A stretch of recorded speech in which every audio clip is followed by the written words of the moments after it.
Hello, good evening everyone. Voice clear है? Yes good evening sir. Good evening, good evening. आपका यही वाला paper था ना? Yes sir. कल हुआ था। यस ठीक है, तो इसको डिस्कस कर लेते हैं ताकि आपको पता चल जाए आपसे कहाँ मिस्टेक हुई, या फिर कुछ क्वेश्चन जो आपसे हो सकते थे फिर भी आप नहीं कर पाए। थोड़ा जल्दी जल्दी इसको डिस्कस करके फिर हमें इंटीग्रेशन भी स्टार्ट करना है, मतलब इंटीग्रेशन कंटिन्यू करना है हमारा जो बचा हुआ था। तो मैं फटाफट आपको क्वेश्चंस के तरीके और ये सब बताऊंगा। आपको कहीं डाउट आए, नहीं समझ में आए तो आप बता देना, ठीक है? हाँ, है ना? Yes sir. ठीक है, यस पहले वाला स्टार्ट करते। देखो, पहला वाला हो पाया था आप लोगों से? बताओ। देखो, यहाँ पे दो चीजें गिवन थी, क्वेश्चन टफ नहीं था, थोड़ा सा अगर दिमाग लगाते तो हो जाता। y दिया हुआ था, y इक्वल टू दिस, ऐसा कुछ दिया, x square into f of x. पूछा dy by d x at x equal to 1 क्या होगा। मतलब ये y है, इसका डिफरेंशिएशन x बराबर 1 पे क्या होगा। तो जनरली तो हम क्वेश्चन में क्या अज्यूम ये कर लेते, y equal to f x, लेकिन यहाँ पे y equal to f x नहीं, ध्यान रखना y और एफ एक्स अलग अलग है। y equal to x square into f x है। तो हमको पूछा इसका डिफरेंशिएशन, तो इसका डिफरेंशिएशन कैसे करोगे बताओ, कैसे करोगे इसका difference? 2x F dash x. नहीं नहीं नहीं, ऐसे करते हैं अपन, दो दो फंक्शन प्रोडक्ट में होते डायरेक्ट डिफरेंशिएट करते हैं। Product rule. तो फिर इसका डिफरेंशिएशन करने के लिए प्रोडक्ट रूल लगेगा। Yes sir. पहले का differentiation into this plus x into F dash x, है ना? यस अब क्वेश्चन में बोला था x इक्वल टू 1 रखना है, तो x को अगर 1 रख दोगे तो ये कितना हो जाएगा, 2 into f of 1 plus 1 into F dash of 1। तो x इक्वल टू 1 पे मुझे वैल्यू पता करनी है, तो मुझे एफ ऑफ 1 पता करना पड़ेगा और एफ डैश 1 पता करना पड़ेगा। अब बताओ एफ ऑफ 1 कैसे निकाले, फंक्शन की वैल्यू 1 पे एफ ऑफ 1 ये कैसे निकाले, बोलो। देखो ध्यान से क्वेश्चन को, बचा हुआ डेटा, एफ ऑफ 1 कैसे निकालोगे, F of 1 F of X से plus 6 F of 1 by X से। यहाँ पे कैसे निकालेंगे, यहाँ से एफ ऑफ 1 बोलो। डिफरेंशिएशन करके देखेंगे सर। नहीं, डिफरेंशिएट हो तो चलो एफ डैश, एफ ऑफ 1 निकालना आपको, simple. F function F of 1, तो यहाँ से एफ ऑफ 1 कैसे निकलेगा,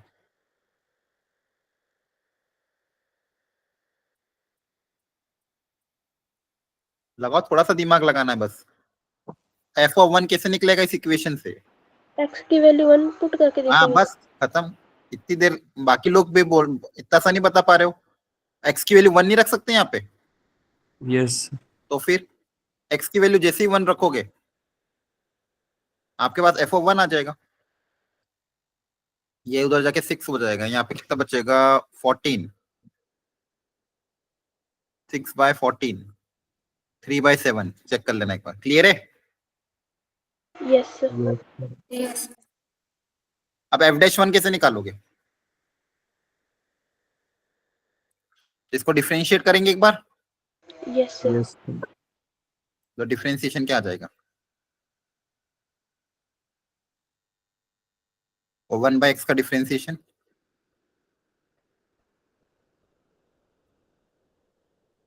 अब x की जगह 1 रख देंगे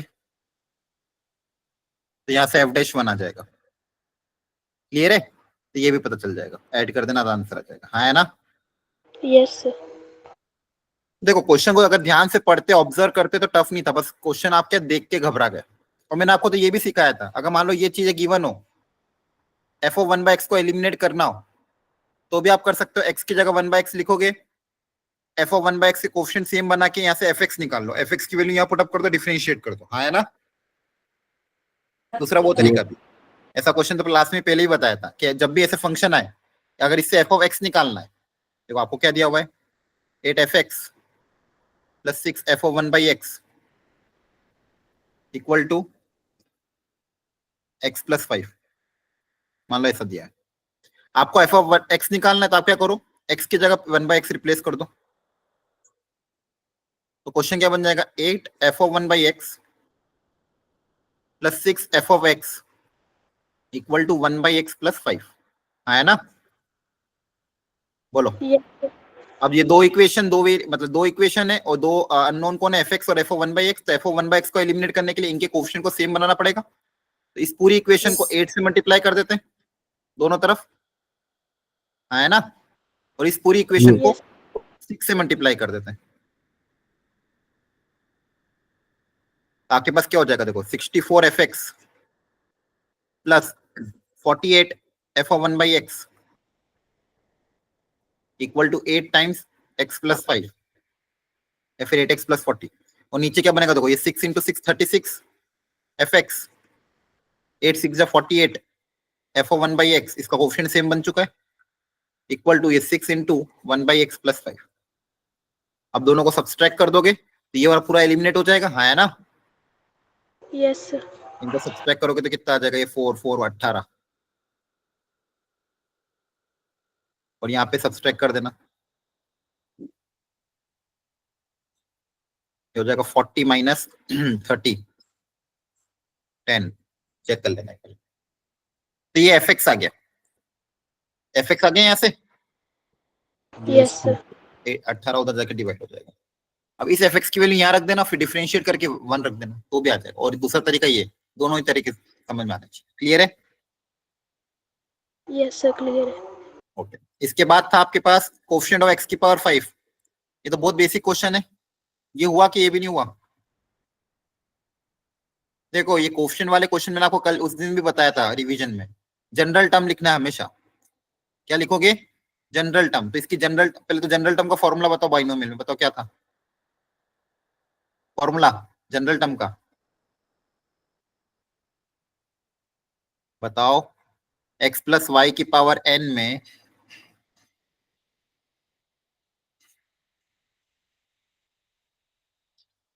r प्लस 1 टर्म कैसे लिखते थे, बोलो। ये जनरल फॉर्मूला तो पता होना चाहिए, बिना उसके तो क्वेश्चन सॉल्व होगा ही नहीं। x प्लस वाई की पावर n में r प्लस 1 टर्म कैसे लिखते थे? Sir, N R C R X की पावर N minus R और Y की पावर R। क्या ये आपको पता नहीं था? बाकी लोग बताओ, ये पहली बार देख रहे हो? बोलो। अरे ये चीज पता है कि नहीं आपको? हाँ या ना, जवाब तो दो। Yes, sir. तो फिर अब ध्यान रखना, ये क्वेश्चन में क्या दिया हुआ था, 1 माइनस एक्स का होल क्यूब। 1 माइनस एक्स का होल क्यूब, इसमें तो पावर 5 आएगी ही नहीं। क्वेश्चन यही था ना।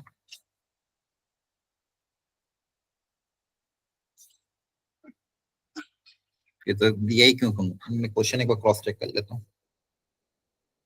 1 माइनस एक्स के होल क्यूब में क्या कभी पावर 5 आएगी? No, sir. No, sir. फिर तो ये तो सॉल्व करने लायक ही क्वेश्चन नहीं था। इसका आंसर क्या है वो मैं क्रॉस चेक कर लेता हूँ। Question number 62। हाँ ये तो होगा ही नहीं, मतलब इस यहाँ पे अगर इस पावर 5 ही नहीं आएगी तो आंसर क्या आएगा? 0, है ना? Yes, sir.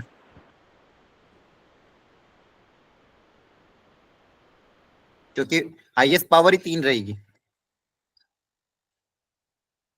आंसर क्या आ जाएगा? None of this. अब देखो ये तो 10 सेकंड का क्वेश्चन था, अगर ऑब्जर्व कर लेते तो ये क्वेश्चन भी करने लायक था। अपन को लगता पेपर पूरा टफ है, लेकिन अगर ढंग से ऑब्जर्व करोगे तो पेपर टफ नहीं है। अगला देखो, the median of the 7 observation is this, if each last 3 की टर्म, अगर 3 से last 3 term is increase by 3, median of new. देखो जब अगर मान लो 7 ऑब्जर्वेशन है, पहली, दूसरी, तीसरी, चौथी, पांचवी, छठी और सातवीं, तो मीडियन निकालते कैसे? इन सबको आपने इंक्रीजिंग ऑर्डर में अरेंज किया होगा, Yes, Yes, sir. sir. है ना? इंक्रीजिंग ऑर्डर में अरेंज करने के बाद ये आपका मिडिल टर्म आ रहा होगा, Yes, sir. Yes, sir. ये आपका मिडिल टर्म होगा, ये मीडियन होगा। अगर मान लो मैं आखिरी की 3 ऑब्जर्वेशन में 3 3 बढ़ा भी दूं, तो अभी भी इंक्रीजिंग ऑर्डर तो यही रहना Yes, sir. है ना? इंक्रीजिंग ऑर्डर में अरेंज करूंगा तो यही रहना, अभी भी मिडिल टर्म क्या आएगी? वही आएगी। Yes, sir. वही आएगी। तो कुछ फर्क पड़ेगा क्या? Remain same. ये तो फंडामेंटल क्वेश्चन था। क्लियर है? Yes, Yes. sir. तो देखो मैंने आपको यही पेपर के पहले बोला था, पूरा पेपर कभी टफ नहीं आता है, लेकिन अगर आपको तरीका पता है इजी क्वेश्चन छाटने का, और क्वेश्चन को बिना मतलब देख के घबराना नहीं है, क्वेश्चन इजी छाटना है, और 7 8 क्वेश्चन भी कर लिए तो आराम से कट ऑफ क्लियर होगा मैथ्स में। क्लियर है ना? Yes, sir. Yes, sir. इन सब चीजों का आप ध्यान रखना अगले पेपर में, पूरे के पूरे क्वेश्चन में छोड़ के आ जाएगा। कुछ कुछ क्वेश्चन बहुत आसान होते हैं, दिखने में बस टफ दिखते हैं। अब ये 64 देखो, एबीसी जीपी में, तो इसकी वैल्यू बतानी है। सिर्फ इतना सा मुझे बता दो, आपको मैंने क्लास में क्या सिखाया, अगर एबीसी जीपी में है तो इनमें क्या क्या कंडीशन होगी, इसकी कंडीशन बता दो। इन तीनों में आपस में क्या रिलेशन होगा? अगर एबीसी आर इन जीपी तो बताओ एबीसी में क्या रिलेशन आता है? B square equal to AC. हाँ, ये देखो ये सब फंडामेंटल चीजें पता हो, इसलिए मैंने क्या कहा, किसी भी चैप्टर को पूरा मत छोड़ो, एटलीस्ट बेसिक पता होगा, उस चैप्टर से इजी क्वेश्चन आ गया तो जेई क्लियर करना टफ नहीं है। लेकिन आप पूरे पूरे के पूरे चैप्टर ही छोड़ दोगे, बेसिक भी नहीं पता होगा, तो फिर बहुत दिक्कत है। अगर 3 नंबर जीपी में तो B square equal to AC होता है, आपको इसकी वैल्यू पूछी गई है। अब जिसकी वैल्यू पूछी उसको एक बार सिंप्लीफाई कर लो, ये आ क्या रहा है एक्चुअली में, इसको कैसे सिंप्लीफाई करेंगे? एलसीएम लोगे, Yes, sir. जैसे ही एलसीएम लोगे देखते हैं क्या आ रहा है, फिर सोचेंगे क्या और क्या दिमाग लगाना है। तो डिनोमिनेटर में तो यही रहेगा, न्यूमरेटर में क्या बन जाएगा देखो ध्यान से, यहाँ से बी स्क्वायर, यहाँ से बी स्क्वायर, 2b स्क्वायर, यहाँ से बीसी आएगा और यहाँ से माइनस बीसी आएगा, कैंसिल आउट हो जाएगा। माइनस का ए बी, यहाँ से प्लस का ए बी, वो भी कैंसिल। माइनस का एसी और यहाँ से भी माइनस का एसी, तो माइनस ट्वाइस एसी आएगा। Yes, sir. तो न्यूमरेटर में क्या आ जाएगा, बी स्क्वायर माइनस एसी बचेगा, और डिनोमिनेटर में दोनों फैक्टर। अब बी स्क्वायर माइनस एसी की वैल्यू कितनी है, 0 के बराबर। बी स्क्वायर एसी है तो ये 0 हो जाएगा, Yes, sir. इसका आंसर क्या था, 0। अब देखो क्वेश्चन दिखने में अजीब दिख रहा था, लेकिन है बहुत इजी, सिंपल कॉन्सेप्ट लगवा लिया सिर्फ कि जीपी में तो इसकी वैल्यू बता, इसको सिंप्लीफाई करा तो न्यूमरेटर में यही क्रिएट हो गया, तो 0 आ गया। इसमें डाउट हो तो जल्दी पूछो। No, sir. Clear. तो ये भी Yes, आपका sir, इजी clear है। कैटेगरी का क्वेश्चन है, तो ऐसे क्वेश्चन आपको पिकअप करने हैं। और यहाँ पे इन तीनों में अगर मैं बात करूं तो 64 काफी इजी था, ये भी इजी था, और ये आप ऐसे तो इजी है, लेकिन आप इसको अगर मान लो थोड़ा टफ लग रहा है तो मीडियम में डाल सकते हैं, लेकिन इजी मीडियम लेवल की कैटेगरी में था, इजी से मीडियम के बीच में। लेकिन ये जो शुरू के 4 क्वेश्चन थे ये करने लायक क्वेश्चन थे। हाँ, इसके बाद हो सकता है कुछ क्वेश्चन टफ आए होंगे, लेकिन ये पेपर में करने लायक थे। ऐसे क्वेश्चन को आपको छोड़ना नहीं है। क्लियर है? Okay, Yes, sir. sir.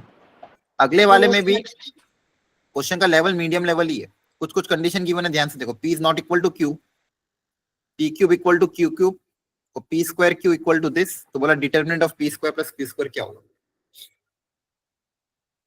तो सोचते हैं इसके बारे में, तो कैसे सोचें, कैसे क्रिएट करें। P square plus Q square create करना है, P square plus Q square क्या करना है, क्रिएट करना है। तो कैसे क्रिएट होगा, ये चीजें गिवन है आपको, बताओ। इन दोनों इक्वेशन का करें क्या?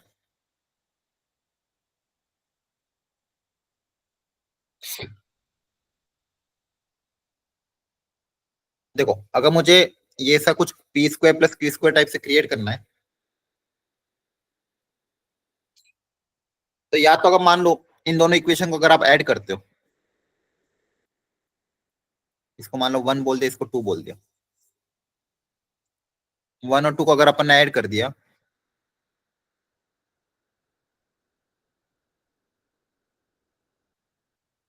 ये आएगा क्या, बोलो। Yes, sir. इसमें से अगर मैं पी स्क्वायर कॉमन ले लूं, यहां से क्या कॉमन लोगे, क्यू स्क्वायर, ये बचेगा। Yes, sir. तो देखो पी प्लस क्यू अपने आप क्रिएट होगी, इसको उधर भेज दोगे,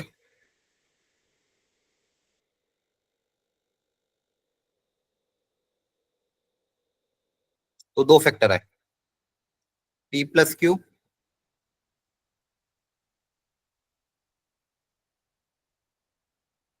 इक्वल टू 0।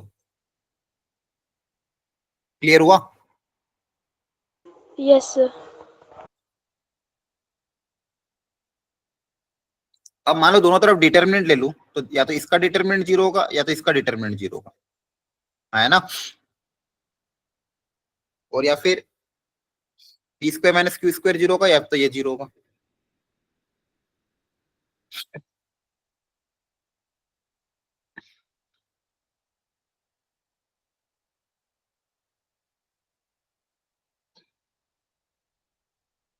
अपन को निकालना क्या था, P square plus Q square निकालना है ना।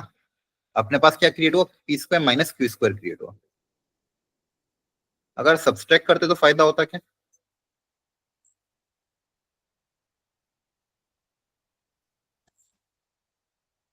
सब्सट्रैक्ट करते अगर तो यहाँ पे p माइनस क्यू क्रिएट होता है, यहाँ पे q माइनस p क्रिएट होता, तो अल्टीमेटली p माइनस क्यू ही बनता है ना।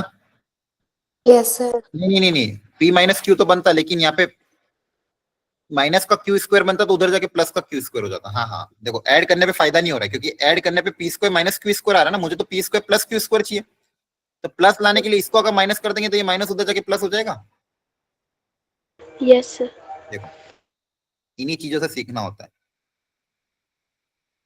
तो ऐड करने पे फायदा नहीं हो रहा था, क्योंकि ऐड करने पे P square minus Q square आ रहा था। तो सब्सट्रैक्ट करेंगे, देखो सब्सट्रैक्ट करने पे क्या फायदा होगा, इसको हटा ही देता हूँ एक बार के लिए।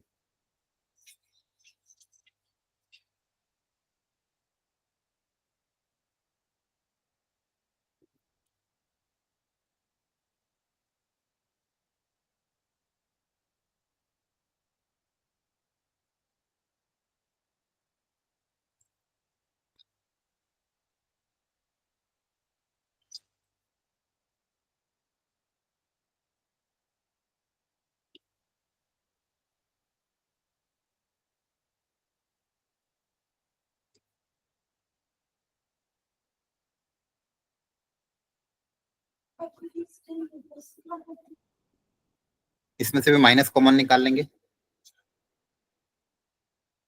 ये माइनस उधर चला जाएगा।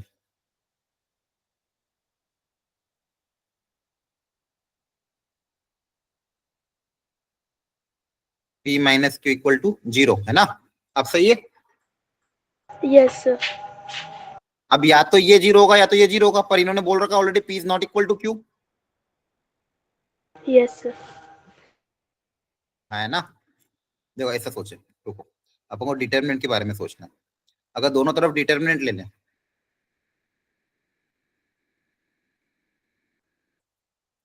ठीक है, या फिर रुको, देखो यहाँ पे दो मैट्रिक्स का प्रोडक्ट 0 आ रहा है, दो मैट्रिक्स का प्रोडक्ट क्या आ रहा है, नल मैट्रिक्स आ रहा है ना। Yes, sir. अच्छा, पर ऐसा क्या जरूरी होता है क्या कि दो मैट्रिक्स का प्रोडक्ट अगर नल मैट्रिक्स है तो दोनों में से किसी एक को नल मैट्रिक्स होना जरूरी है क्या? No, sir. नहीं, ये एक प्रॉपर्टी आपने कभी देखी भी होगी कि a इंटू बी अगर मान लो नल मैट्रिक्स है, पर ऐसा जरूरी नहीं कि दोनों में से किसी एक को नल होना पड़े। हो सकता है इसमें कुछ डेटा ऐसा हो ताकि वो मल्टीप्लीकेशन करने पे आपस में 0 आ रहा हो, लेकिन जरूरी है क्या कि a और b को नल होना जरूरी है क्या? No, sir. नहीं। तो यहाँ पे हम ये नहीं बोल सकते कि ये नल होंगे। हाँ, अगर इनके डिटरमिनेंट की बात करें, दोनों तरफ अगर डिटरमिनेंट ले लें, इधर क्या होगा, determinant of P square plus Q square, और इधर क्या आएगा, determinant of P minus Q equal to 0। ये तो सही है। Yes, sir. Yes, sir.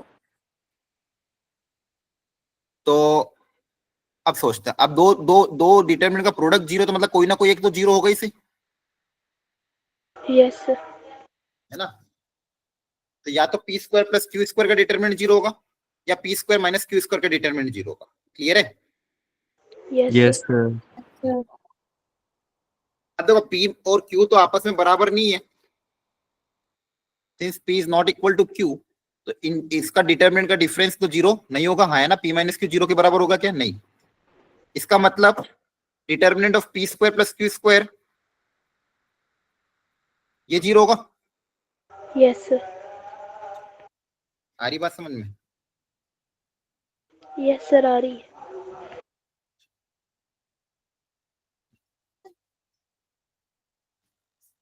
Clear हुआ? Yes, sir. Question P and Q equal नहीं है तो सर अगर इक्वल ये नहीं है तो मैं ये बोलूंगा P not equal to Q, P minus Q not equal to 0, yes sir. तो determinant should be also not equal to 0, है ना। Yes sir. तो अगर ये जीरो नहीं है मतलब इसको भी जीरो होना पड़ेगा। अब डिटरमिनेंट तो कांस्टेंट वैल्यू देता है ना, अगर दो दो का प्रोडक्ट जीरो तो मतलब कोई ना कोई एक तो जीरो होना ही पड़ेगा। मतलब ये इसका डिटरमिनेंट क्या होगा, जीरो। वही पूछा था। क्लियर हुआ? Okay yes. अगला क्वेश्चन।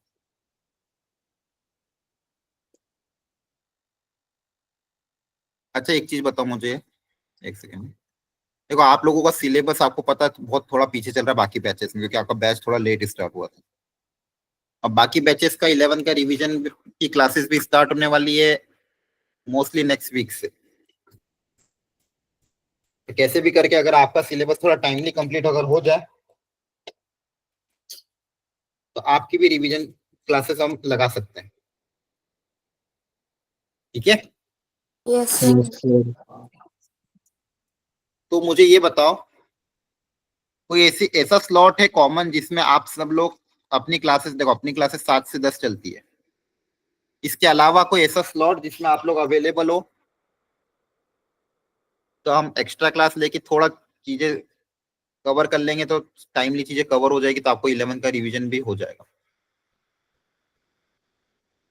तो आप लोग कोई ऐसा स्लॉट बता सकते हो जिसमें आप लोग सर हमें ना छुट्टी आ रही है प्रकाश पूर्व की, उस दिन हमें शायद हाफ डे भी होएगा, सभी नहीं, स्कूलों में होगा आई थिंक।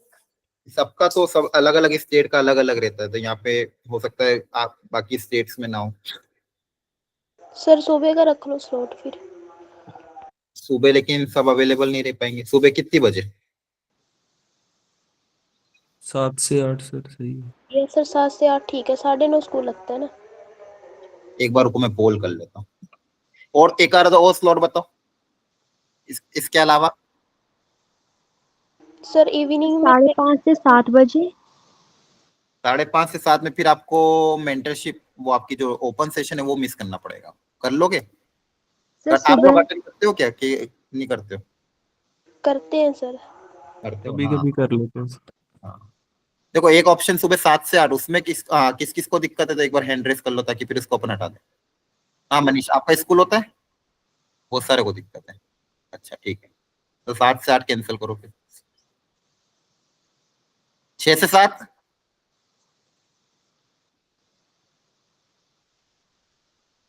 6 से 7 में क्या दिक्कत है, उठते नहीं हो या स्कूल है? अरे आंसर तो करो। चिराग, सिद्धार्थ और मनीषा, हाँ। सर रीजन स्कूल है। बता। कितनी बजे स्कूल रहता है आपका? सर 6:45 तक। अरे बाप रे बाप। ठीक है। अच्छा मुझे बता, 4 से 5 दोपहर में? हाँ आप लोगों का स्कूल रहता है अनमोल प्रीत तो Meenakshi? Yes sir. Yes sir. अच्छा, तो 5:15 से 7, 5:15 से 6:30 ये वाला जो ओपन सेशन का स्लॉट रहता है उसमें स्कूल तो नहीं किसी का? No sir. No sir. तो फिर एक काम करना,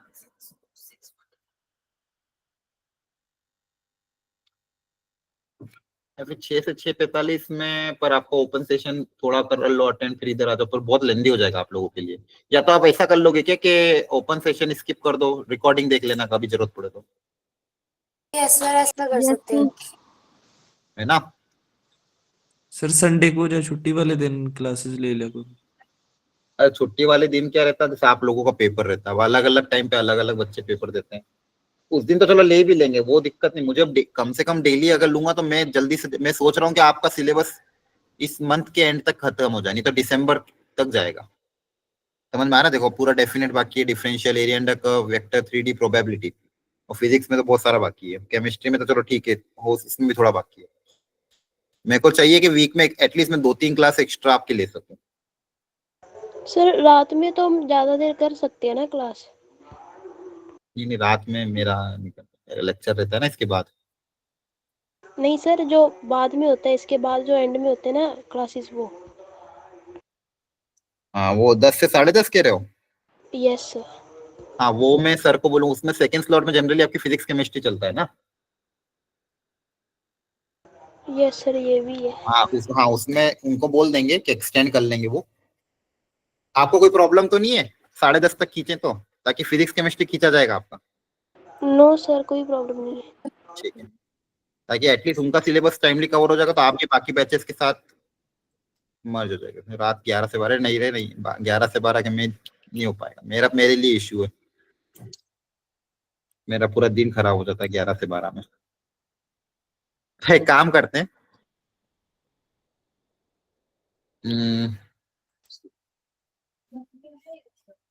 एक काम करते हैं ना, मैथ्स के लिए तो अपन ये कर सकते हैं, अपनी तो फर्स्ट स्लॉट में क्लास होती है ना? Yes yes sir. तो अपन जो 7 बजे चालू होती है क्लास, उसको 6:30 चालू कर लेते हैं, यस सर, यही करना। है यस ना? सर, ये ठीक। तब तक सब लोग आ भी जाओगे और सबके लिए सूटेबल भी रहेगा। ठीक है, तो और फिर मैं क्या करूंगा, या तो 6 बजे चालू करूंगा ताकि आपको बीच में गैप ज्यादा मिल जाए। तो मान लो 6 से मैंने ले ली 7:30 8 तक, फिर आपको 45 मिनट्स का गैप मिल जाएगा, ताकि आपको अगली क्लास के बीच में भी गैप रहेगा। तो 6 या तो हम 6:15 से स्टार्ट कर दें, यस है सर, ना? ठीक है, सही है। 6:15 से लेके 8 तक में, 8 बजे तक मैं खत्म कर दूंगा। और उससे फायदा क्या होगा कि आपको अगली क्लास के पहले ब्रेक मिल जाएगा थोड़ा। ठीक है, यस यस सर। सर। ऐसा कुछ सोच सकते हैं। और बाकी टीचर्स को मैं बोल दूंगा, फिजिक्स केमिस्ट्री वालों को, कि वो भी 10 10:30 तक एक्सटेंड कर दे, ताकि चीजें थोड़ी जल्दी जल्दी कवर हो जाए। ओके चलो, ऐसा कुछ करेंगे। चलो आगे बढ़ते हैं। ये हुआ था, बाइनोमियल के क्वेश्चन है सारे, इसमें मैं हिंट दे रहा हूँ, फटाफट देख लो। देखो यहाँ पे स्टार्टिंग में तो सिर्फ ये 3 टर्म ही है, इसकी पावर तो क्या है, 1 है। अब ये जो चीज है इसकी पावर 18 है। तो पूछा if the coefficient of x की पावर 3, अगर x क्यूब का जो कोफिशिएंट है अगर वो 0 है, तो a की वैल्यू बताओ। तो आपको पहले ये सोचना है x क्यूब बनेगा कैसे। तो देखो ये जो ये वाला जो चीज है, इसका एक्सपेंशन सोचना होगा पहले। इसके एक्सपेंशन में क्या क्या टर्म आएगी, 18c0 1 की power n minus R into -2x की पावर r -2x की पावर 0, है ना? Yes sir. फिर 18c1 1 की पावर 7 2x की पावर 1, तो 1 नहीं लिख रहा हूं मैं अब। 18c2 याद है ना, फॉर्मूला भी बताया था, r+1 यस टर्म का, यस सर। NCR x की power n minus R y की पावर r। 18c2 -2x की पावर 2, 18c3 -2x का होल क्यूब, और इसके बाद पावर और आगे बढ़ती जाएगी, power 4 power 5 and so on. ठीक है, और इसके आगे जो टर्म है वो क्या थी, 1 + ax + 17x²। देखो क्वेश्चन इजी था, ये भी फंडामेंटल पे ही था। अगर आप इसको आप ध्यान रखना, अगली बार इस तरह के क्वेश्चन है तो करना है। अब मुझे बताओ 1 किसके साथ मल्टीप्लाई होगा ताकि एक्स क्यूब क्रिएट हो, इस ब्रैकेट में 1 किसके साथ मल्टीप्लाई है ताकि एक्स क्यूब क्रिएट हो। सर, 18c³ 3 वाला जो। हाँ, इसके साथ ही यहाँ पे कोफिशिएंट 1 है, तो यहाँ पे एक्स क्यूब के साथ मल्टीप्लाई करेंगे तभी तो एक्स क्यूब क्रिएट होगा, यस यस सर। है ना? Yes sir. तो इन दोनों से एक्स क्यूब क्रिएट हो जाएगा, बहुत बढ़िया। ए इंटू एक्स को किसके साथ मल्टीप्लाई करो ताकि एक्स क्यूब क्रिएट हो, -2x² के साथ। हाँ एक्स स्क्वायर ना। यहाँ पे देखो पावर 1 है, पावर 3 बनने तो इसको 2 के साथ करना पड़ेगा, हाँ है ना? Yes yes sir. सर। सबके दिमाग में बैटरी की नहीं। और ये यस वाले जो सर। पावर 2 है, इसको पावर 1 के साथ कर देंगे, हाँ है ना? Yes sir. Yes sir. Very good. तो बस इनके कोफिशिएंट आ जाएंगे आपके। अब देखो क्या क्या कोफिशिएंट आएंगे। ये 1 किसके साथ हो रहा था, इसके साथ, तो 1 इंटू 18c3 -2x का होल क्यूब, है ना? ax इंटू 18c2 -2x का होल स्क्वायर, 17 क्या था ये, x² into 18c1 into -2x का होल पावर 1। सही सही किया मैंने? Yes sir. Yes sir. इससे एक्स क्यूब कॉमन निकाल लेना, और ये जो भी ये आ जाएगा आपको कोफिशिएंट ऑफ एक्स क्यूब। यहाँ से क्या बचेगा आपके पास, 18c3 ये आएगा -8 plus a into 18c2 into 4, और लास्ट में क्या आएगा 17 इंटू 18c1 इंटू -2। ये बचेगा ना, एक्स क्यूब कॉमन लोगे तो। अब इस कोफिशिएंट को आप 0 से इक्वेट कर देना, तो आपके पास a आ जाएगा। क्या आ जाएगा, a। क्लियर है? Yes yes sir. Sir. Clear हो गया? देखो क्वेश्चन ये भी करने लायक था। इसको आप मीडियम बोल सकते हो, इसको अगेन इजी कैटेगरी में जाएगा ये भी। अगर बाइनोमियल आता तो बाइनोमियल के इजी क्वेश्चन था एक्चुअली, बाकी सीक्वेंस सीरीज के भी बहुत क्वेश्चन दिया। देखो इस बार आपका अब मेजर टेस्ट जो भी है उसकी तैयारी अभी से स्टार्ट कर देना। मैं आपके लिए प्रिपरेशन प्लान भी बना दूंगा, कोशिश करूंगा आज आज रात को अगर कोशिश हो पाई तो ठीक है, नहीं तो सुबह तक प्रिपरेशन प्लान बता दूंगा कि अगले 2 वीक आपको कैसे तैयारी करनी है, ताकि आपका 24 तारीख का मेजर टेस्ट इस बार के मेजर टेस्ट से थोड़ा अच्छा जाए, है ना। Yes sir. सर अब सबके नंबर अच्छे आने चाहिए अगले मेजर टेस्ट में और अगले टेस्ट में। अब देखो एबीसी जीपी में, एबीसी किसमें, जीपी में, तो बोला ये किस में होगा। ये एक और कंडीशन गिवन है, तो पूछा एक्स वाई जेड किस में होगा, है ना। Yes sir. तो बताओ वापिस वही चीजें, एबीसी अगर जीपी में तो क्या होगा, बी स्क्वायर इक्वल टू ए सी। अरे ये तो आप सबको रटा गई होगी, बोलो हाँ, है ना। Yes sir. अब ये तीनों आपस में इक्वल और एक्स वाई जेड में रिलेशन लाना है, तो ये तीनों आपस में इक्वल है। अब एक्स वाई जेड में रिलेशन लाना और एक्स वाई जेड पावर में, तो कैसे करें, इसको कुछ ना कुछ मान लेते हैं, कुछ ना कुछ मान लो कांस्टेंट एबीसीडी, कुछ तो एबीसी तो ऑलरेडी है, कुछ कांस्टेंट के मान लो। अब यहाँ से एक्स वाई जेड निकालते तभी तो पता कर पाएंगे कहीं में। तो ए की पावर 1/x इक्वल टू मान लो के है, तो यहाँ से एक्स कैसे निकालोगे, बोलो। पावर वाली चीज को कैसे नीचे लाते हैं, लॉग ले लें। लॉग लेके, हाँ, है ना। कभी भी कोई चीज पावर में उसको हटाने के लिए क्या लेना पड़ेगा, लॉग ले लो बेस ए पे। Yes sir. तो दोनों तरफ लॉग का उल्ट एक्सपोनेंशियल का रेसिप्रोक इनवर्स लॉग ही तो होता है, हाँ, है ना। ये 1/x आगे आ जाएगा, यस सर। यहाँ से x कितना आ जाएगा। अच्छा, लॉग की एक प्रॉपर्टी भी होती थी, समझा ना, ये 1/x ये है तो x इसका रेसिप्रोकल हो जाएगा, हाँ, है ना। Yes sir. लॉग की क्या प्रॉपर्टी होती थी कि अगर इसको उल्टा कर दूं तो बेस और नंबर चेंज हो जाते हैं, ये बेस में आ जाएगा, ये ऊपर आ जाएगा, पता है क्या। Yes sir. ये x आया,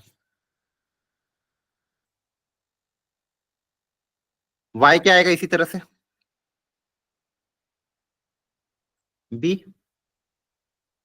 यस आया सर। ना। और z क्या आएगा, c।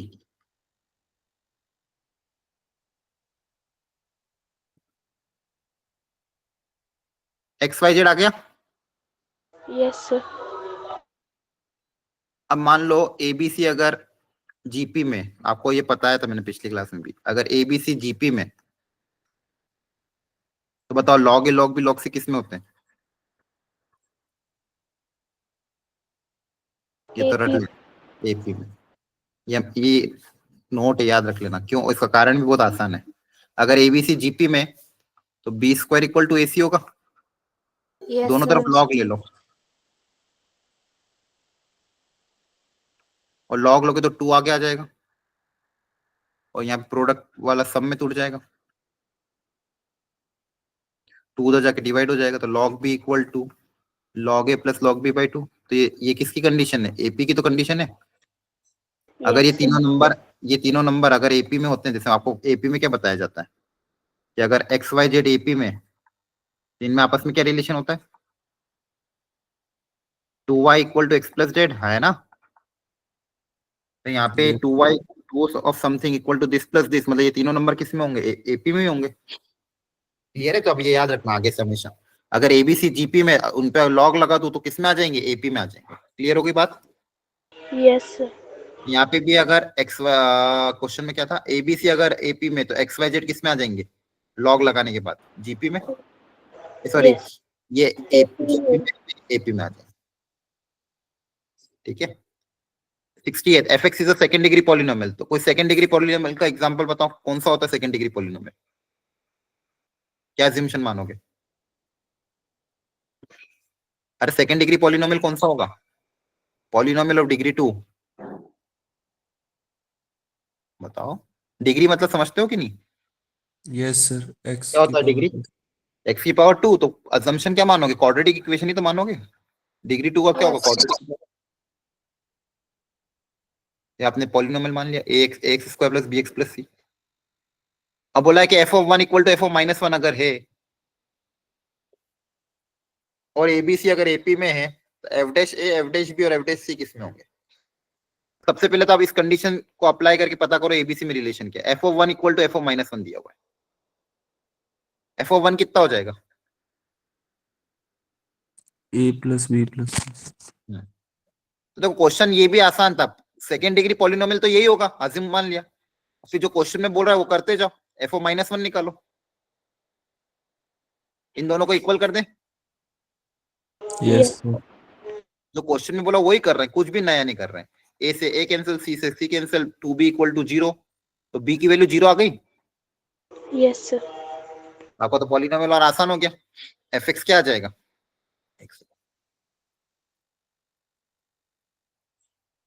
एफ एक्स क्या आ जाएगा? बी अगर जीरो हो जाएगा तो ए एक्स स्क्वायर प्लस सी, है ना? Yes sir. अब क्या बोला था क्वेश्चन में? ए बी सी किस में है? एपी में है।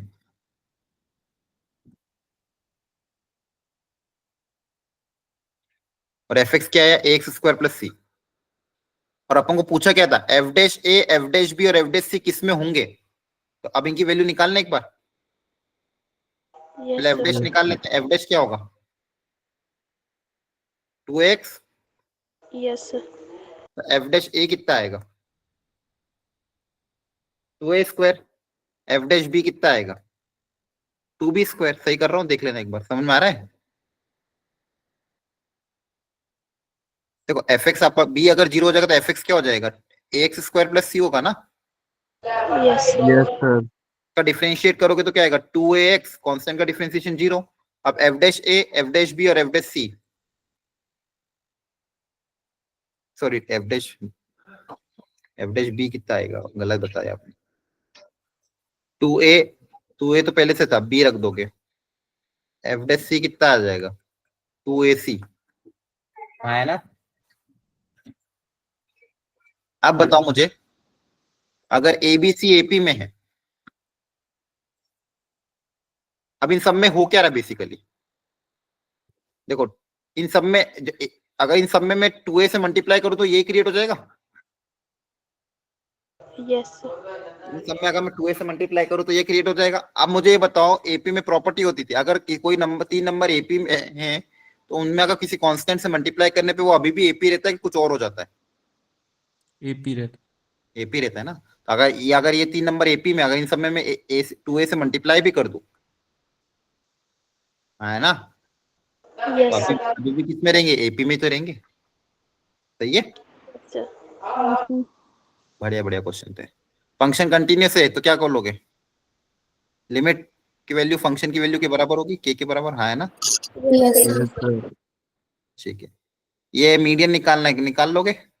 Yes sir. 10th में भी था ये तो। अच्छा ये बता दो चलो, ये जो फंक्शन यहाँ दिया हुआ है, ये इसको 1 1 ऑन 2 के बारे में थोड़ा सा बताओ। 1 1 होगा कि मैनी 1 होगा?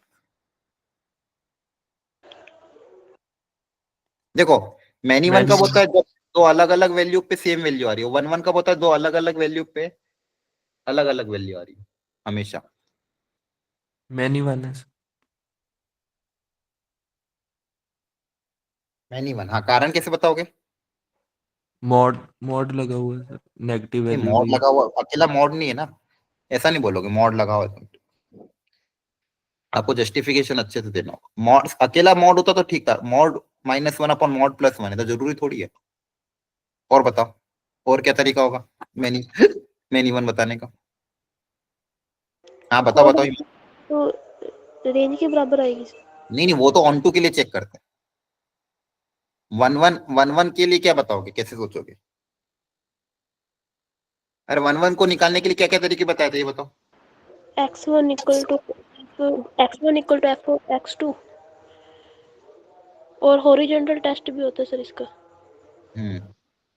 हाँ, या तो f(x1) इक्वल टू f(x2) करो, है ना? यस यस और दूसरा, अगर देखो एक एक एक तरीका और भी था आसान, अगर x की जगह -x रख दें तो वापस यही फंक्शन आ जाएगा, है ना?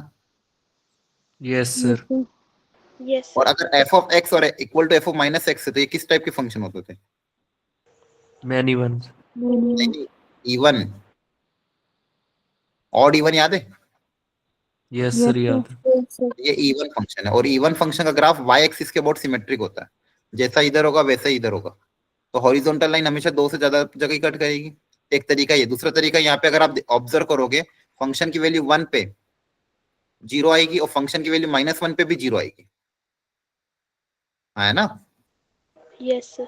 तो दो अलग अलग वैल्यू पे सेम वैल्यू आ रही तो आगे नहीं, तो मैनी वन ही होगा। Yes sir. तो डायरेक्ट भी निकाल सकते हो। अगर आपको दो अलग अलग पॉइंट पे सेम वैल्यू आ रही तो फंक्शन डायरेक्टली क्या बोल देना, मैनी वन। ज्यादा दिमाग भी मत लगा।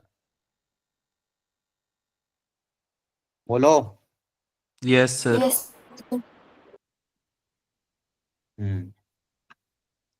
अब ऑन टू कैसे पता करोगे? रेंज निकालनी पड़ेगी। रेंज कैसे निकलेगी?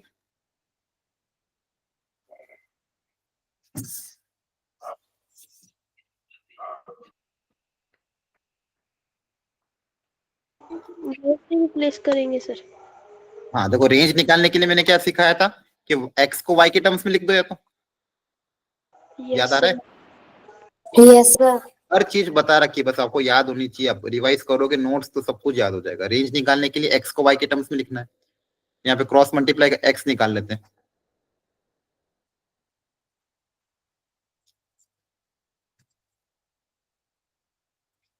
कर लोगे? यहाँ से मॉड x की वैल्यू निकाल लेना। क्लियर है? Yes, sir. Yes sir. वहां से रेंज आ जाएगा। तो आप देखोगे रेंज और कोडोमेन इक्वल नहीं है। Yes sir. क्लियर है? Yes, sir.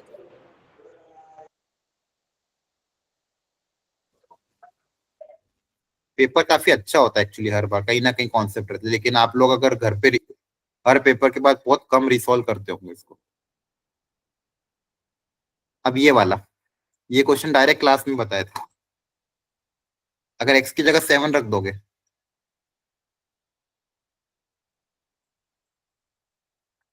तो क्या आएगा?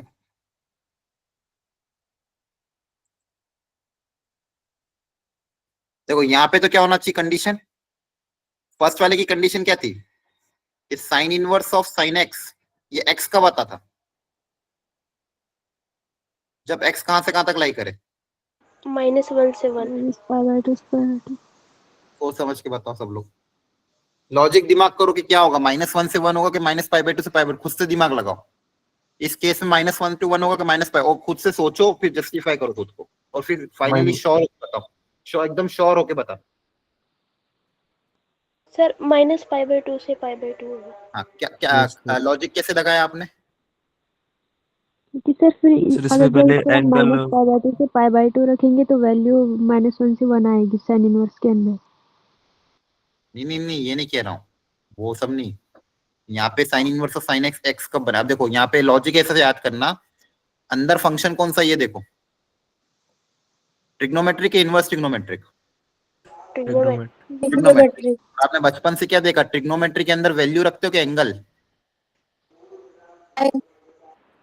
एंगल ही तो रखते हो। एंगल क्लास 10 में Yes, आपने क्या रखा था? Sine 30 degree, sine 40 degree, sine 50 degree, है ना? एंगल रखते हो। तो ये एक्स क्या होगा? एंगल ही होगा। yes, ऐसा लॉजिक। एंगल मतलब कौन सा? -π/2 से π/2। क्लियर है? Yes sir. yes, yes sir. Sir.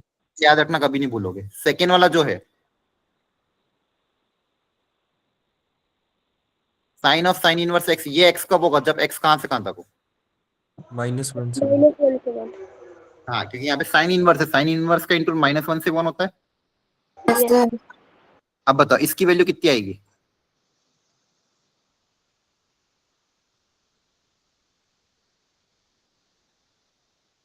देखो फॉर्मूला अप्लाई करो, इतना टाइम कैसे लगा?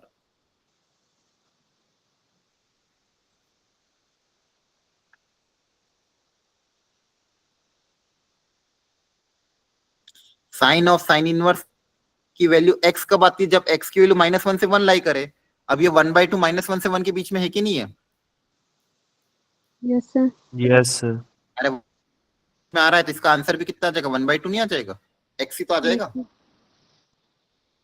डायरेक्ट ये x का x बाहर कब आ जाएगा, जब वो x इसके बीच में लाई करे। अब यहाँ पे 1/2 इसके बीच में तो लाई करा, तो डायरेक्ट 1/x नहीं लिख दोगे? Yes sir. इतना समय लगा रहे हो। अब यहाँ पे 7 है, अब 7 रेडियन में, और यहाँ पे रेडियन में वैल्यू कितनी, -1.57 है अप्रोक्सीमेटली, यहाँ पे 1.57। तो ये वैल्यू तो ज्यादा है, तो इसको कम करना पड़ेगा। Yes sir. Yes sir. 7 को कम करने का तरीका क्या है, देखो सुनो। 7 पाई के कौन से मल्टीपल के पास आता है, 2 पाई, तो साइन ऑफ 2 पाई माइनस 7 निकाल लेते हैं। 2 pi minus theta fourth quadrant minus sine theta, यहाँ से साइन 7 की वैल्यू कितनी आ जाएगी, माइनस उधर चला जाएगा। ये कराया भी था पिछली बार, आपको याद आ रहा है? Yes yes sir. तो साइन 7 की जगह आप ये लिख दोगे, यहाँ पे जो साइन 7 है उसकी जगह क्या आ जाएगा, माइनस ऑफ साइन इनवर्स बाहर, साइन 7 की जगह क्या आ जाएगा, sine minus sine 2 pi minus 7, क्योंकि 2 पाई माइनस 7 माइनस साइन 7 होता है, माइनस माइनस प्लस हो जाएगा। साइन इनवर्स के अंदर नेगेटिव बाहर आ जाता है। Yes sir. Yes sir. अब ये जो 2 पाई माइनस 7 है, ये अप्रोक्स देखो, 2 पाई मतलब 6.28 माइनस 7 माइनस ऑफ 0.68 समथिंग, 0.68 इसके बीच में आएगा। Yes sir. अब ये डायरेक्टली बाहर आ सकता है, अगर इसके बीच में तो डायरेक्ट बाहर आ जाएगा, अगर एक्स इस रेंज में लाई करा तो डायरेक्ट बाहर आ जाएगा, तो ये डायरेक्ट बाहर आ जाएगा। माइनस ऐसा कैसा, ये डायरेक्ट बाहर आके क्या आ जाएगा, 2 पाई माइनस 7, माइनस अंदर जाएगा तो 7 माइनस 2 पाई। तो आपका फाइनल आंसर क्या आया, 7 माइनस 2 पाई प्लस 1/2। 7 प्लस 1/2 कितना हो जाएगा, 15/2 माइनस 2 पाई। एलसीएम लोगे तो ये क्लियर है। Yes sir.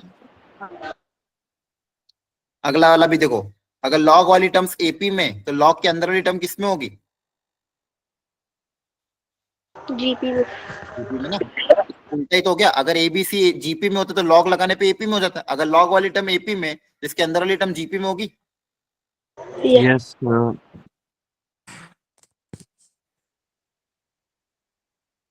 ये 3 टर्म किस में आ जाएगी, जीपी में।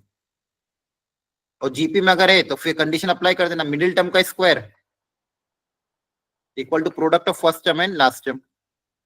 इसको सॉल्व करके एक्स निकाल लेना। क्लियर है? Yes sir.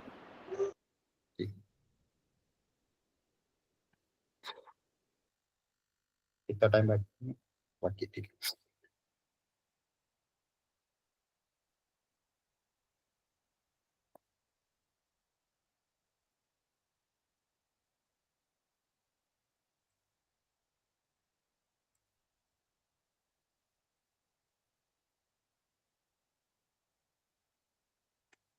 देखो अब 74th बोला, बी ए कोई 3x3 मैट्रिक्स से बी इंटू बी की वैल्यू नल मैट्रिक्स के बराबर आ रही है। पूछा determinant of I plus B की पावर 50 माइनस 50 बी कितना होगा।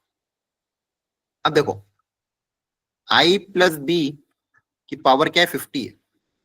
अब देखो मैट्रिक्स में जनरली क्या ए बी और बी ए का प्रोडक्ट बराबर आता है क्या?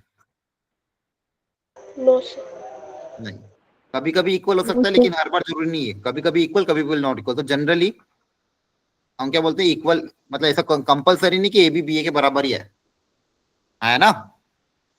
ये ठीक है। Yes sir. अच्छा, अब ये एक तरह का बाइनोमियल एक्सपांशन। देखो यहाँ पे अगर मैं बाइनोमियल एक्सपांशन एक्सपांड करना चाहता हूँ, तो बाइनोमियल एक्सपांशन में तभी अप्लाई कर पाऊंगा जब ये एक दूसरे में कम्यूट करे। या एक नोट करके लिख लो अपनी अपनी कॉपी में, वी कैन अप्लाई, लिखो अभी भी, we can apply binomial expansion formula in matrix if and only if they commute each other.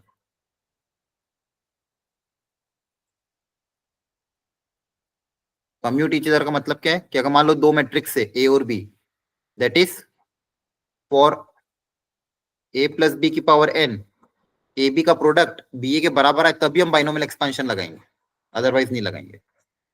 That is for this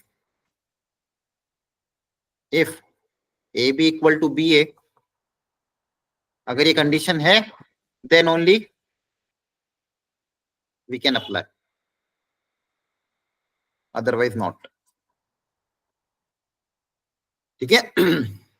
A B equal to B, नहीं तो अदरवाइज तो बहुत लेंदी जाएगा। अगर A B equal to B है तो आप फिर बाइनोमियल एक्सपांशन का फॉर्मूला अप्लाई कर देना। अच्छा, अब ब्रैकेट में कौन थे, आई प्लस बी। इस केस में क्या कम्यूट करेंगे, मतलब आई इंटू बी की वैल्यू और b इंटू आई की वैल्यू क्या है? ये आइडेंटिटी मैट्रिक्स से क्या है, दोनों बराबर ही आएगी, यस सर। यस है ना? आइडेंटिटी मैट्रिक्स में तो कुछ फर्क नहीं पड़ता,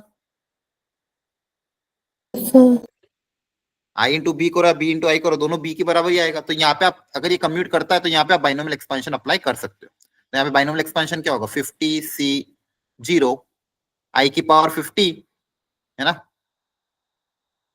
बोलो, यस यहाँ पे लिखना आई की पावर, यहाँ पे आई मतलब आइडेंटिटी मैट्रिक्स, याद रखना 1 नहीं है। फिर क्या आएगा, 50c1 आई की पावर 49 बी की पावर 1। हाँ, अब ये क्या हो जाएगा, आई की पावर 49 आई के बराबर, और आई को बी से मल्टीप्लाई करो तो वापस बी आएगा। यस यहाँ पे आ जाएगा आई स्क्वायर बी की पावर 48, लास्ट तक जाएगा। चलो इसको मैं नए पेज पे ले लेता हूँ। 50c50 बी की पावर 0, सॉरी बी की पावर 50, मैंने यहाँ पे गलत लिख दिया, यहाँ पे गलत लिखा,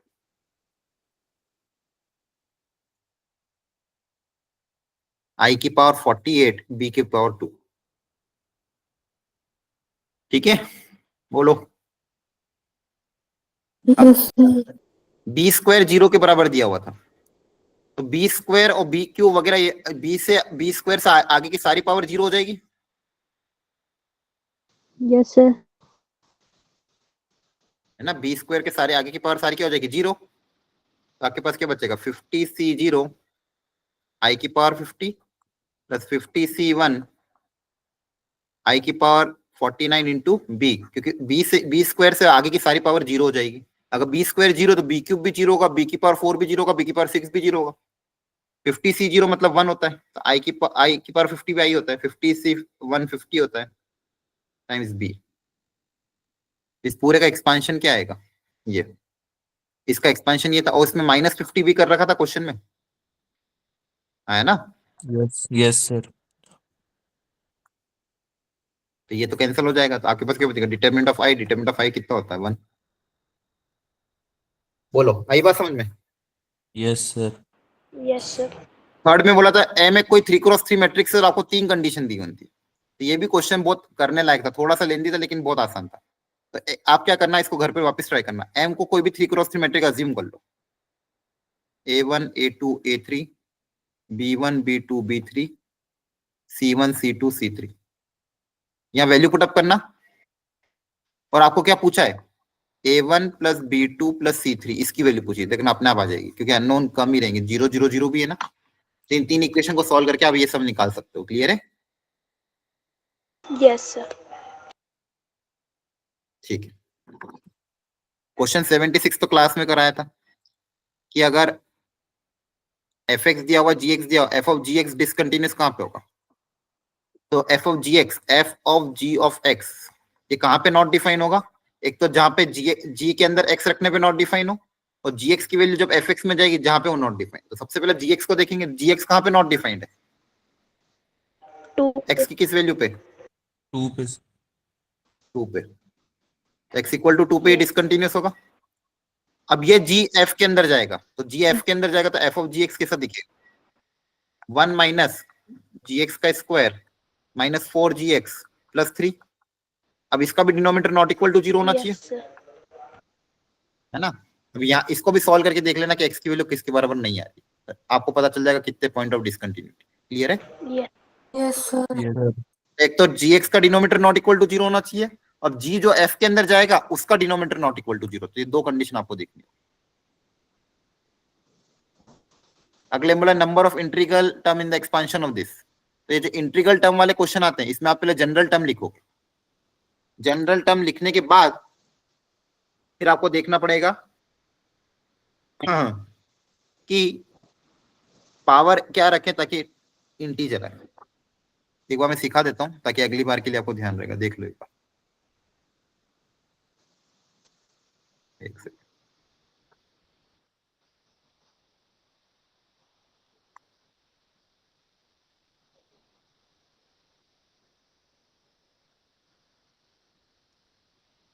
सुनना अच्छे से। √3 की पावर 256, इसमें पूछा नंबर ऑफ इंटीग्रल टर्म। इस टाइप के क्वेश्चन को करने का एक ही तरीका होता है, तो हमेशा के लिए आप ध्यान रखना। सबसे पहले जनरल टर्म लिखें, जनरल टर्म का फॉर्मूला वापस वही अप्लाई कर दो, एन सी आर एक्स की power N minus R Y की पावर आर। अब इस पावर को ऑब्जर्व करना, तो सबसे पहले इसको इंटीजर में कन्वर्ट करते हैं, क्योंकि सब कुछ डिपेंड करता है पावर पे ही। ये जो एनसीआर की वैल्यू, ये तो इंटीजर ही आती है, एनसीआर सारा क्या आता है, इंटीजर ही आता है, इससे कोई दिक्कत नहीं है। ये बचे हुए टर्म भी इंटीजर होना चाहिए। यहाँ पे देखो 3 की पावर क्या बनेगी, पावर 1/2, तो 256 माइनस आर बाई 2, और यहाँ क्या हो जाएगा 5 की पावर 1/8। यस ये तो समझते होंगे ना, जैसे मान लो यहाँ पे के दिया हो, यहाँ पे ए दिया हो, इसका मतलब क्या, ए की पावर 1/k होता है ना। यस सर तो यहाँ 8 है, 1/8। Yes, sir.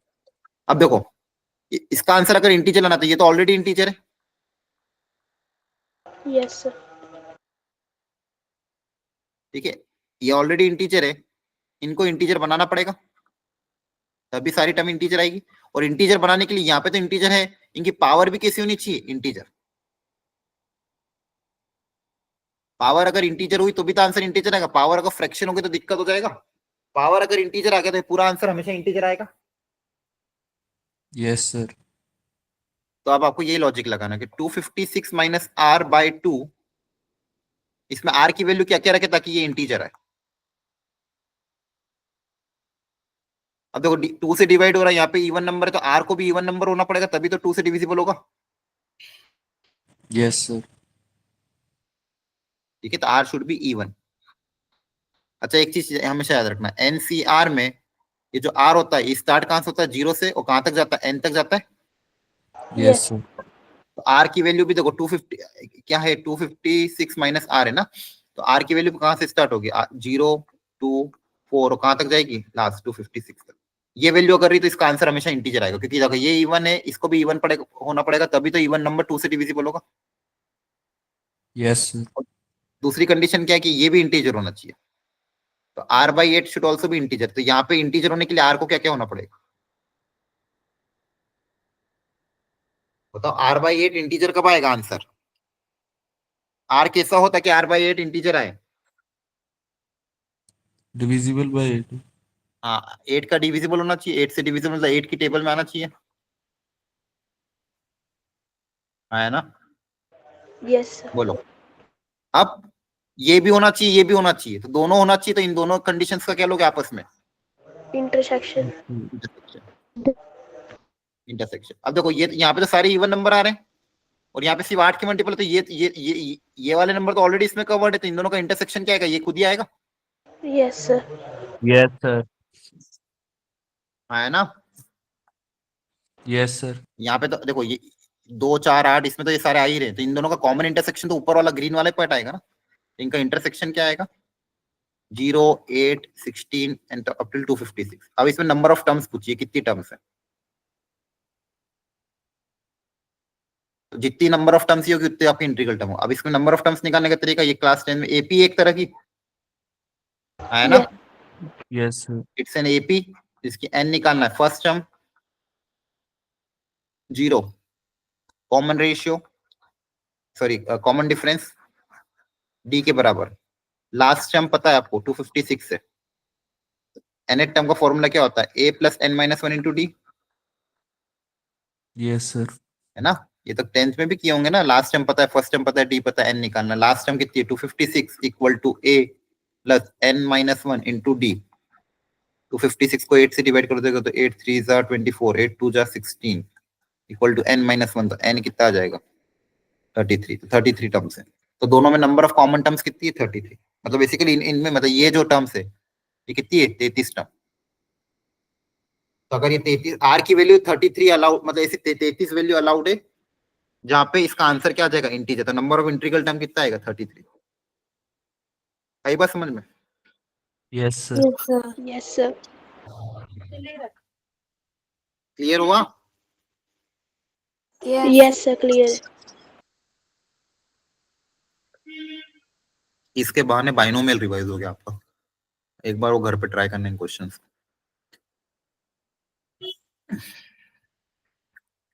ये कंटिन्यूटी का आप खुद से करना, इजी क्वेश्चन है। एक काम करना आप, ये जो बचे हुए क्वेश्चन है आखिरी के 10, इनको खुद से एक बार ट्राई करोगे? Yes sir. ठीक है, इसके सॉल्यूशन आपके ग्रुप में एक बार वो भेज दूंगा मैं। एक बार खुद से ट्राई करके सॉल्यूशन से समझने की कोशिश करना। इनमें से कुछ क्वेश्चन अगर ऐसे रह जाएं जो आपको सॉल्यूशन से भी समझ में ना आ रहे हो, वो प्लीज नेक्स्ट क्लास में से याद रख के पूछ लेना। क्लियर है? यस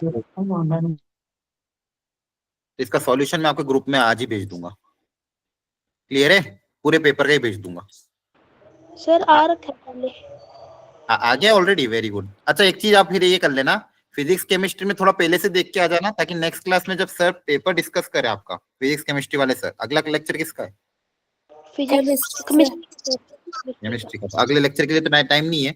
फिजिक्स के लिए थोड़ा सॉल्यूशन करके पहले चला जाना, ताकि आपका समय बचेगा। सब लोग कर लेना, और फिर कल वाली क्लास में सिर्फ जो डाउट से सिर्फ वही पूछ लेना।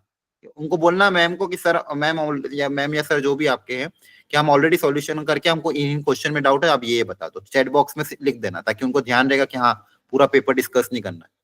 पूरा पेपर डिस्कस हो नहीं पाता एक लेक्चर में। क्लियर है? Okay yes sir. ठीक है। अच्छा अब मैं वो ग्रुप पे टीम को इन्फॉर्म कर दूं क्या, आप लोग इसमें राजी हो कि अगर आपकी क्लास मैथ्स की क्लास थोड़ी जल्दी चालू हो जाए और फिजिक्स की थोड़ी 15 मिनट एक्सटेंड हो जाए, चलेगा? Yes Yes, sir. किसी को कोई इशू तो नहीं है?